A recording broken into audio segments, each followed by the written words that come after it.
अस्सलामुअलैकुम जी, क्या हाल है सब भाइयों का। इंशाल्लाह सब भाई एकदम वधिया होंगे। आज जो हमारा टूर है वो है आज़ाद कश्मीर। तो हम आज़ाद कश्मीर के लिए निकल चुके हैं। इस टाइम सुबह के 10 बज रहे हैं और काफ़ी ठंड हो गया है।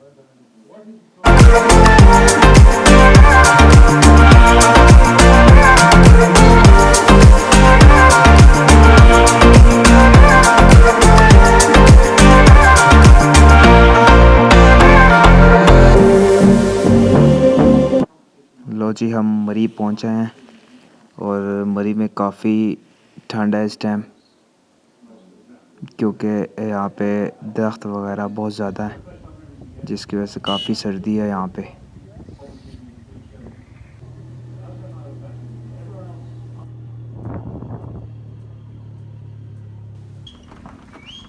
ये पहाड़ी बकरे हैं, ये लोग खाना बदोश हैं जिनके ये बकरे हैं। तो ये गर्मियों में पहाड़ों के ऊपर चले जाते हैं क्योंकि ऊपर टम्परेचर ठीक होता है और सर्दियों में टम्परेचर काफ़ी कम हो जाता है ऊपर। तो जिसकी वजह से अभी ऊपर पहाड़ों में बर्फ़ पड़ने लगी है, इसलिए ये पहाड़ों से नीचे आ रहे हैं। किसी और जगह चला जाएंगे, जानवरों को लेके समंदर वाली साइड या नीचे दरिया वाली साइड चले जाएंगे आराम से वहाँ पे। और ये लोग सर्दियों में इसलिए पहाड़ों से नीचे आ जाते हैं क्योंकि वहाँ पे बर्फ़ पड़ने की वजह से सब्ज़ा ख़त्म हो जाता है और ये नीचे दरिया की तरफ या शहर की तरफ रुख कर लेते हैं या अपने जानवर लेके।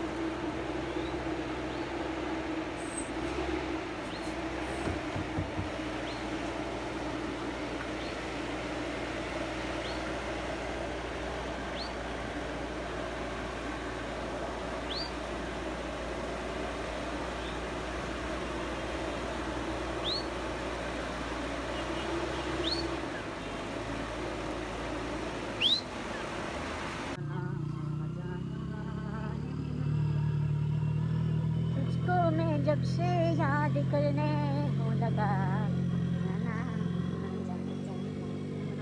जाना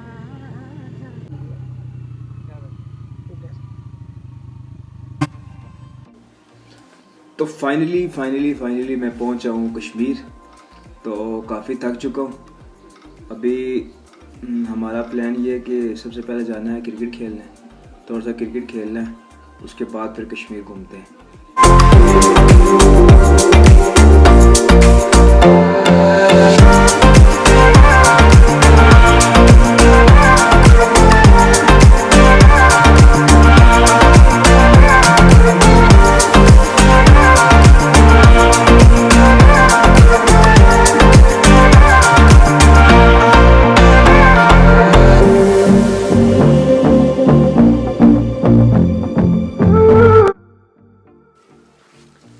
अस्सलाम वालेकुम जी।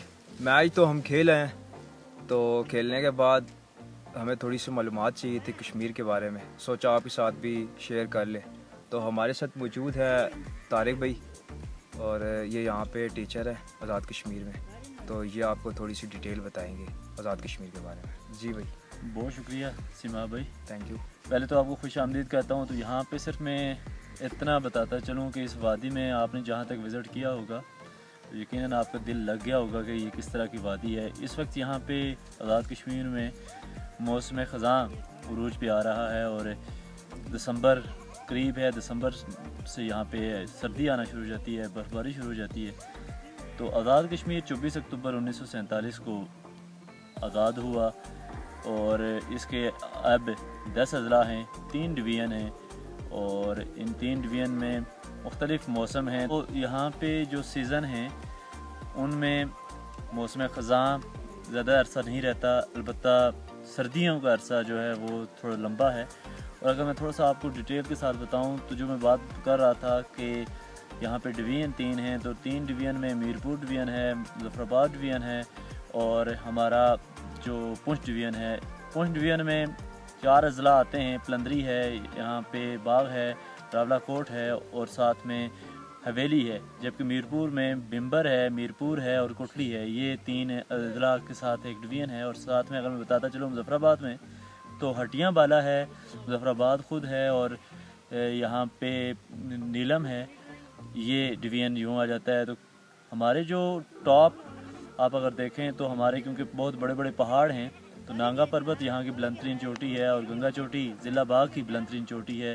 नीलम में बहुत ही खूबसूरत वहाँ पे मादनियात हैं, वहाँ पे वादियाँ बहुत खूबसूरत हैं और मुजफ्फराबाद के मुकाम पे भी आपको बड़े बेहतरीन जो पिकनिक पॉइंट हैं वो नज़र आएंगे। क्वाला ब्रिज से आप अगर आगे आते हैं तो दीरकोट एक पुरफ़ज़ा मकाम है। यहाँ नीला भट्ट एक जगह है जहाँ से तहरीक कश्मीर का आगाज़ हुआ और वहाँ से बाग की तरफ जाएं तो गंगा चोटी है, वहाँ पे क्रिकेट स्टेडियम मौजूद है। बाग के वस्त में, ज़िला बाग के बिल्कुल वस्त में आपको स्टेडियम नज़र आएगा।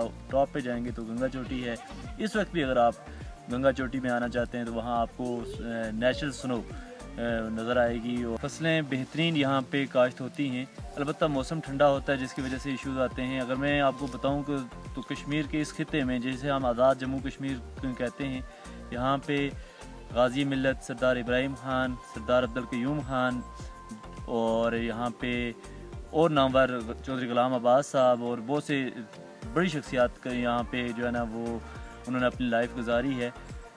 मुजाहिदाना सिफ्त के मालिक थे यहाँ के लोग, आज भी बड़े जंगजू हैं और बागैरत लोग हैं यहाँ के। मैं यहाँ आपके लिए मालूमाती तौर पे ये कहना चाहूँगा कि कश्मीर के इस खित्ते में आज भी लोग मेहनत मजदूरी करके और खेती बाड़ी करके अपना निज़ाम चलाते हैं। तो अगर हम रावलाकोट में जाते हैं तो वहाँ पे बंजोसा लेक है, वहाँ पे आपको तितली नोट क्रॉसिंग पॉइंट है, वहाँ पे तोली पीर है। इसी तरीके से हमारा मीरपुर में मंगला डैम है जो कि पाकिस्तान के पंजाब को ज़्यादातर बिजली वहीं से जाती है और मोस्टली जो सहूलत है बिजली की वो मंगला डैम की वजह से ही है। और यहाँ पे मैं ये भी इजाफा करता चलूँ कि उस डिवीज़न में बिम्बर जैसे खूबसूरत वादियाँ मौजूद हैं, वहाँ पे भी आपको बहुत ही खूबसूरती नज़र आएगी जो कश्मीर की नेचुरल ब्यूटी कहलाती है। बिम्बर के साथ कोटली है, वो भी एक बेहतरीन जगह है। तो मैं अगर यहाँ के फलों के साथ आपसे तारफ़ करवाऊँ तो सेब यहाँ पे बहुत इम्पोर्टेंट है। यहाँ का सेब बहुत खुशगवार है और साथ में अगर मैं आपको बताऊँ तो गंदम यहाँ पे काश्त होती है, यहाँ पे चावल की फसल बड़ी अच्छी काश्त होती है। नीलम वाली साइड पे आज भी बेहतरीन चावल उगता है। मैं अपनी गुफ्तगू को एंड की तरफ लेके जाने से पहले सिर्फ इतने आप तमाम अहबाब से, पूरी दुनिया से ये दरख्वास्त करूँगा कि ये जो आज़ाद कश्मीर का खित्ता है ये अपने बड़े हिस्से से कटा हुआ है जिसे जम्मू कश्मीर कहते हैं और वहाँ इंडियन आर्मी एक 27 अक्टूबर 1947 को उन्होंने कब्ज़ा किया और आज तक वो कब्ज़ा जारी है।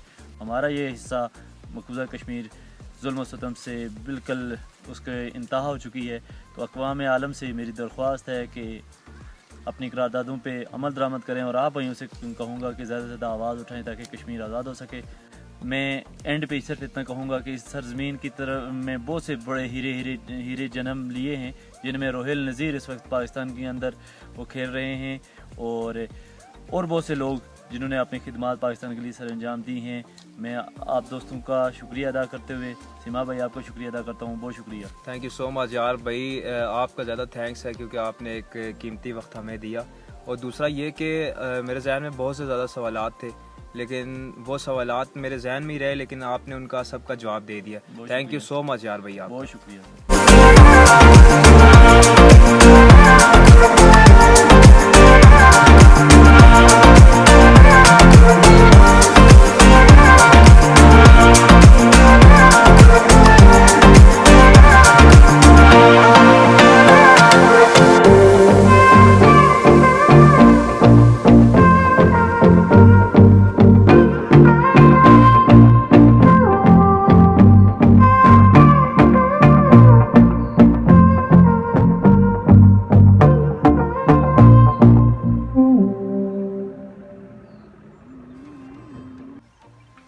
कश्मीर में इस टाइम सर्दियों का मौसम जारी हो चुका है और जैसे जैसे यहाँ पे सर्दी बढ़ती जाती है उसके साथ साथ ये जो खूबसूरती है कश्मीर की, हर जगह सब्ज़ दरख्त दिखाई देते हैं, सब्ज़ा दिखाई देता है, ये ख़त्म होता जा रहा है।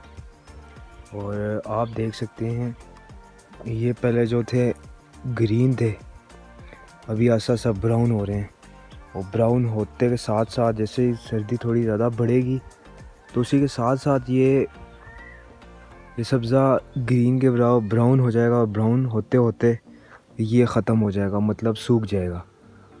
तो जो खूबसूरती है कश्मीर की, ये ख़त्म होती जाएगी सर्दियों में, क्योंकि यहाँ पे बर्फ़ भी पड़ती है और आस्ता आस्ता दरख्तों के पत्ते भी गिर रहे हैं।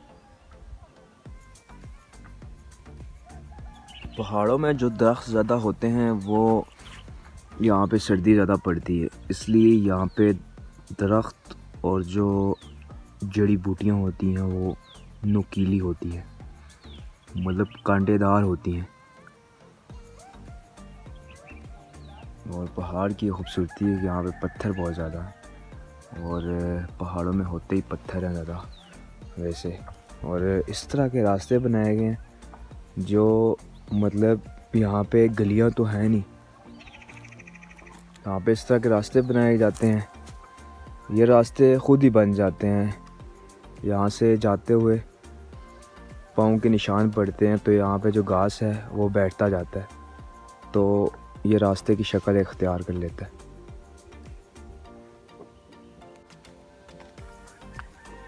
यहाँ पे सड़कें तो हैं, लेकिन सड़कें बहुत दूर दूर हैं, और यहाँ से किसी को भी कुछ भी इमरजेंसी पड़ जाए तो बहुत मसला हो जाता है, रात को दिन को। यहाँ से पहाड़ों से रास्ते इसी तरह ही हैं, यहाँ से गुज़र के जाना पड़ता है। फिर जो नीचे गांव की तरफ रोडें आती हैं वो रोडें बहुत ज़्यादा ख़राब हैं। अभी मैं जिस गांव में आया हूँ ये दिरकोट, आगे रंगला से नीचे की तरफ रोड जाती है छपड़ियाँ की तरफ। छपड़ियाँ गांव में आया हूँ, ये नीचे की तरफ है। तो मुझे तो बहुत मुश्किल लगा यहाँ पे आके, मतलब आम बंदा सरवाइव नहीं कर सकता यहाँ पे, जो लोग यहाँ पे हैं वही सरवाइव कर सकते हैं। आप देख सकते हैं वो जो सामने वाली रोडें इस तरह की बनी हुई हैं, और अभी पक्की भी नहीं है रोडें, और हैं भी कच्ची, बहुत मुश्किल हो सकता है। और यहाँ पे आम गाड़ी तो आ नहीं सकती, यहाँ पे गाड़ी सिर्फ जीप चलती है 4x4, और वही ऊपर नीचे आने के लिए इन्हें यूज़ करते हैं ये लोग। कश्मीर में आपको पता है ज़्यादातर पहाड़ होते हैं, और यहाँ पे मैदानी इलाका तो है नहीं, इसलिए यहाँ पे ख़ुद ही बनाते हैं इस तरह का, छोटी छोटी जगह बना लेते हैं जहाँ पे काश्तकारी करते हैं। यहाँ पे गंदम ये लोग उगाते हैं, और मकई उगाते हैं, और सब्ज़ियाँ वगैरह लगा दी, और फ्रूट काफ़ी ज़्यादा होता है, लेकिन फ्रूट सारा गर्मियों में होता है यहाँ पे। अभी कुछ भी नहीं है, और ये मैं आपको दिखा रहा हूँ। अभी फ़िलहाल ये मुझे दिखाई दिया है यहाँ पे, ये अंगूर है, जापानी फल भी कहते हैं इसे। और चीज़ मुझे जो सबसे अच्छी लगी यहाँ पे वो ये चीज़ है, घास का बनाया हुआ है। ये मैं आपको दिखाता हूँ पास से, ये घास का बनाया हुआ है इन्होंने। ये बेसिकली इसलिए बनाया जाता है कि ये गर्मियों को, जैसे ही सर्दियाँ स्टार्ट होने लगती हैं, सर्दियों से 1 महीना पहले ये लोग घास को काट लेते हैं। घास को काट के फिर सारा एक जगह जमा कर लेते हैं, इस तरह का बना लेते हैं। बना के फिर ये सूख जाता है तो फिर ये जब सर्दियाँ पड़ती हैं तो उस टाइम ये लोग, यहाँ पे ज़्यादा लोगों ने जानवर रखे हुए हैं, भैंसें वगैरह, गायें, भैंसें, बकरे। तो ये लोग उस टाइम अपने जानवरों को खिलाते हैं, क्योंकि जब बर्फ़ पड़ जाती है उस टाइम तो ये लोग घरों से कम ही बाहर निकलते हैं, और ना सब्ज़ा होता है, तो जानवरों के खाने के लिए कोई चीज़ नहीं होती, तो इनको ये खिलाते हैं फिर ये लोग।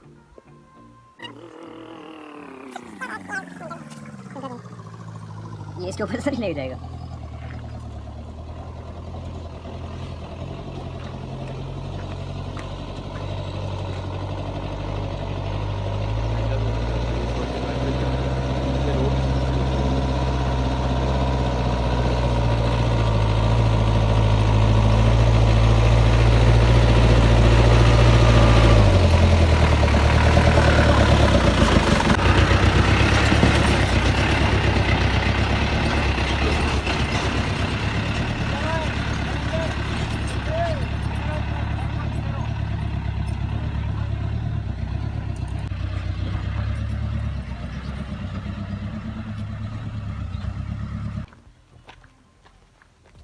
भाई इनकी हिम्मत है जो इस रोडों पे चलाते हैं ये लोग। रोड देख सकते हैं आप कितनी ख़राब है, और यहाँ पे आम बंदा तो चला नहीं सकता, इधर के लोग ये चला सकते हैं। और यहाँ पे वही पहले भी आपको मैंने बताया कि दूसरी गाड़ियाँ तो चल नहीं सकती यहाँ पे यही जीप वगैरह ही जाती हैं 4x4। और रोड तो इतनी मुश्किल है कि हमारे जैसा कोई ड्राइवर हो और नीचे देखे और वो तो गिर ही जाए वैसे भी। और रोड बहुत ज़्यादा ख़राब है भाई, नीचे गिर जाए पहाड़ से। और ये देख सकते हैं रोड का हाल कितना बुरा हाल है। यहाँ पे देखिए मैं चल रहा हूँ तो मैं चकरा रहा हूँ, और दूसरा सही पाँव भी नहीं रखा जा रहा। और ये लोग गाड़ी किस तरह लेके जाते हैं। और यहाँ पे एक ये बात कि इस आज़ाद कश्मीर का ये इलाका है, दिरकोट से नीचे छपड़ियाँ का इलाका है। तो यहाँ पे गांव में अगर कोई फौतगी वगैरह हो जाए तो ये लोग बड़ी मुश्किलों से मतलब अपने मरीज़ को पहुँचाने के लिए इनके पास कोई ज़रिया भी नहीं होता। अगर मुझे आला हुकाम या बड़े कोई यहाँ के वज़ीर वगैरह देख रहे हैं या सुन रहे हैं तो उनको मैं यही दरख्वास्त देना चाहूँगा कि इस इलाके में काम कराया जाए इस रोड का, ताकि ये लोगों के लिए अच्छी फैसिलिटीज़ हो। और मैंने एक और यहाँ पे भी चीज़ देखी है कि यहाँ के जो बच्चे हैं बेचारे इतने ट्रैवलिंग करके सुबह जाते हैं, ऊपर से गांव काफ़ी नीचे है और ये ऊपर जाते हैं पढ़ने के लिए। तकरीबन 4 से 5 किलोमीटर पैदल जाते हैं बेचारे। और जब ये रोड ठीक हो जाएगा तो गाड़ियाँ भी आने लगेंगी, लोकल गाड़ियाँ, तो सारे उस पर आ जाएंगे तो बहुत बेहतर हो जाएगा। रोड की हालत आपके सामने है, आप ख़ुद अंदाज़ा लगाएं। और ये काफ़ी अर्सा इसी तरह डिले रहता है, अभी तकरीबन 6-7 महीने तक ये रोड शायद पक्की हो। तो कुछ सोचें यार इस बारे में। यहाँ पे जो है पानी वगैरह चश्मों से आता है, मतलब ज़मीन के अंदर से आता है। तो इन लोगों ने ये टैंकियाँ से बनाई हुई हैं छोटी छोटी, यहाँ पे पानी आता है, यहीं से पानी भरते हैं और यहीं से पानी उनके घरों में जाता है। पाइप लगाए हुए हैं लोगों ने घरों में।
इस तरह लकड़ियाँ जमा कर लेते हैं अपनी, क्योंकि आगे हो जानी है, बर्फ़ पड़ जानी है यहाँ पे और ये लोग घर से बाहर नहीं निकल सकते, तो इसलिए लकड़ियाँ जमा कर लेते हैं और ये लकड़ियाँ सूख जाती हैं और फिर जलाने के लिए काम आती हैं इनके।